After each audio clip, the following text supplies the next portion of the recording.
Good morning! And welcome to a special edition of In the Court of the Wenton Knave. This is a surprise edition. I didn't know I was going to be doing this. I got a surprise piece of post this morning. It's the 29th of October. Because I'm sure it was November. I can't remember. It was months ago when I ordered it. But here it is. I'm really excited about this one. For some reason, I haven't got the road to red yet. But somehow the THRAK box is just, oh my god. Really exciting. Peak periods of CD sales, and it's easier to tour now, and you know, DAT recordings are an easy thing, etc, etc. So it was a good time to do it. They only did one album really though. So although they did a load of live stuff, and obviously everything was recorded that was live. So it's not like the earlier boxes where they kind of picked a tour and just released it, or they just released everything they've got, like Lark's Tongue stuff. You know, this is a fraction of what they've got really, because they've got everything. But we don't need everything. That would be like a 100 disc set, and it'd be £1,000. So here it is. Very exciting. 16 discs. What you basically got is sessions, Vroom, bits of Vroom sessions, so not the whole thing. You've got THRAK, the original mix, THRAK 2015 mix, which is not Steve Wilson, it's actually Jacko, but that's groovy. I don't know yet because I don't know it, but I'm sure it's excellent. I mean, I liked his mix of the live Tall stuff he did from the Minster in the Gallery beatbox. That's great. A thing called Teh THRAK, which is obviously a twist on THRAK Attack. And I think the difference is that with THRAK Attack, it was done from soundboards, but Teh THRAK is done from multi-track, so they could do it more with it. So you know, you've got a disc of all the singles and the edits and all that kind of stuff. And onto the live stuff, we've got Kensington THRAK. That's not been released on CD before, so I've not heard it. I've done a couple of downloads, like the 2008 one, but generally I don't, so that's exciting. I think that's a bit earlier than some of the other stuff that we've already heard. We've got the complete New York, one of the complete New York shows, so the On Broadway album, which is really good. Kind of the most exciting bit for me is the Aztec THRAK, which is live in Mexico. And for me, the performances on there, it's a bit later, it's 96, they were really on fire at that point. I mean, they got progressively better as they went along, so for me that's the most exciting bit. I've only heard the half of one disc's worth of it on Vroom Vroom. I didn't get the download version of it, which had a slightly different track list, so there's some stuff that was on there which wasn't on there and I haven't heard. It's very exciting.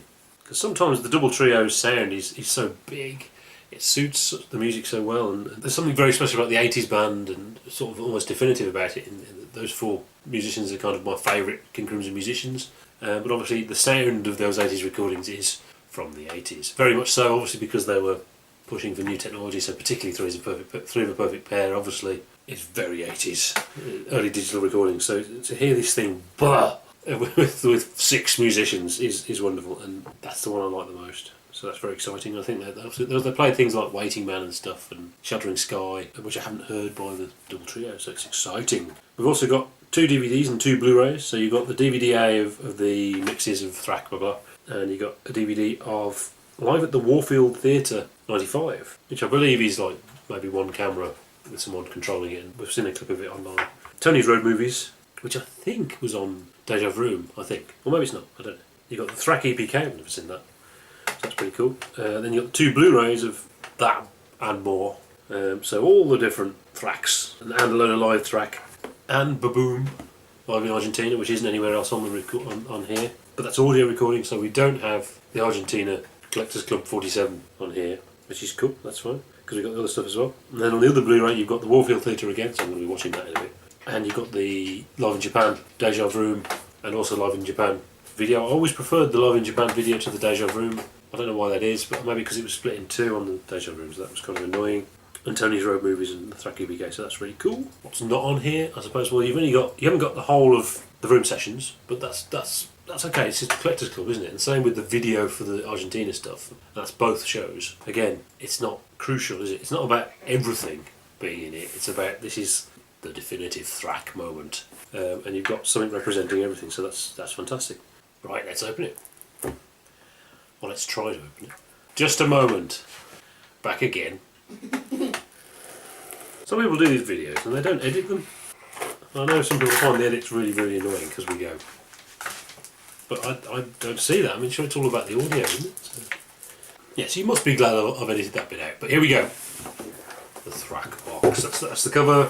Now, traditional stuff on the back. Here we go. Here we go. Right. Oh, that's the double trio symbol. Oh yeah, so technically that's kind of the vinyl thing, like with the others. And that's the inlay. That is the Thrak inlay. It's the same as the original Thrak inlay, but massive. Surely the text must be smaller than the original CD inlay. It can't be that small. That's pretty cool. That's obviously a tape box. Picture of some Mellotrons and some musicians. Useful.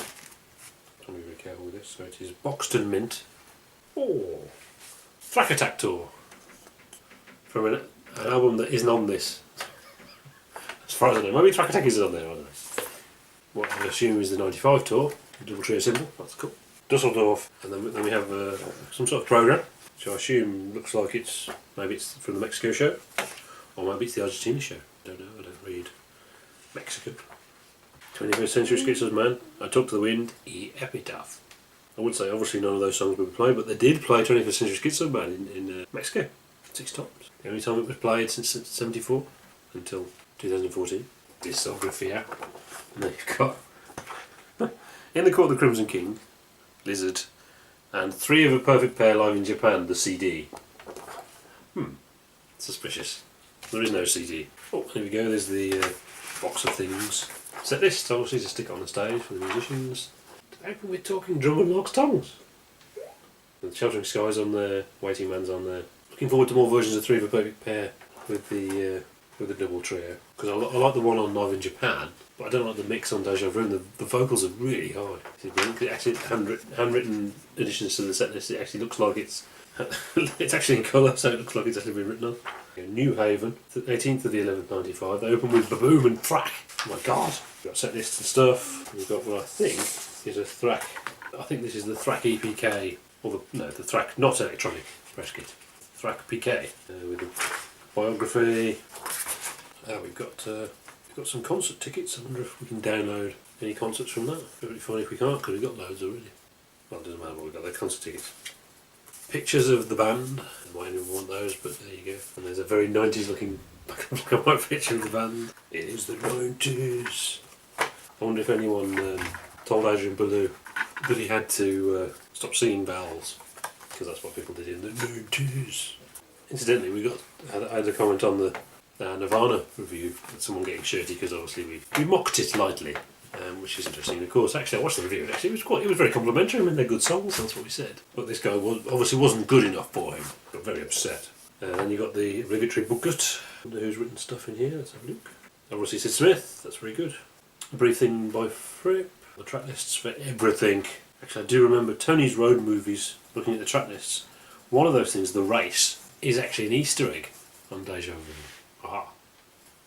And then of course we have all the funky, it's all in colour and brightly coloured now, because we're in the 90s, we're not in the 70s anymore. There we go, the discs, that's one of them there. I don't know why I'm showing you that. That's the Thrak box, which I look forward to listening to with great enthusiasm. Catch us in a couple of days for a review of Thick as a Brick, and of course every Tuesday or Wednesday, our continuing voyage through the King Crimson catalogue. See you there.